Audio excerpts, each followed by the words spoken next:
Nancy Jenkins, who was violated by a transit supervisor, and that supervisor has yet to this day to be suspended. This disgusting act that was perpetrated, a supervisor licked Nancy on the face, licked her face. Everybody knows that if a TWU Local 100 member licked the face of a supervisor or even looked wrong at a supervisor, let alone licked the face, they'd be suspended immediately. We're gonna go in to the vestibule, the outer vestibule.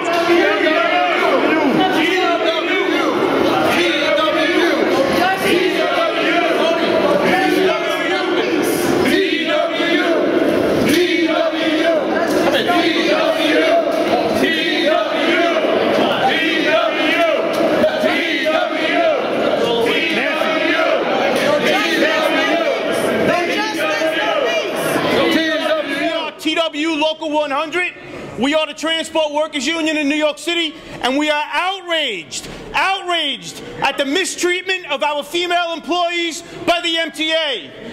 We have two female bus operators that are standing behind me that had suffered at the hands of a pervert supervisor, and the New York City Transit Authority sees fit to keep this man in service. A supervisor licked the face of one of our bus operators, licked her on the face, and this supervisor is still employed by the New York City Transit Authority. It's an outrage, and we are here today, again, to tell the New York City Transit Authority that without justice for our women, without justice for the ladies of Local 100, there will be no peace. No justice, no peace. There are at least 4 folks, including a male supervisor that have stepped forward to say that they've been violated by this particular supervisor who's still working. I want to introduce Nancy Jenkins. Nancy Jenkins is a bus operator, a Local 100 member, Transport Workers Union out of Kingsbridge Depot. She was on the suffering end of this assault. Yeah. She'll share a few words. I just wanted to say that, you know, what he did to me was disgusting. I'm still suffering from it. No one should have to go through what I went through. I didn't ask for it. I nearly was just coming to work.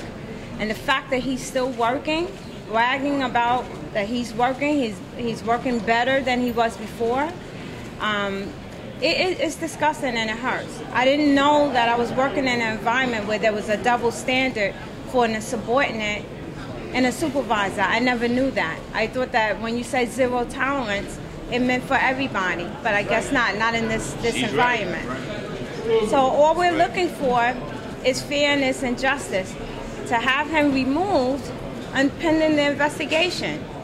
And that was, if it was anybody like myself or any of my counterparts, we would have been suspended, probably jailed, and now we have to go through this. My life has been terribly affected by it, and to find out that other women have been affected by this guy, it tears me up. It tears my heart. It pulls at my strings.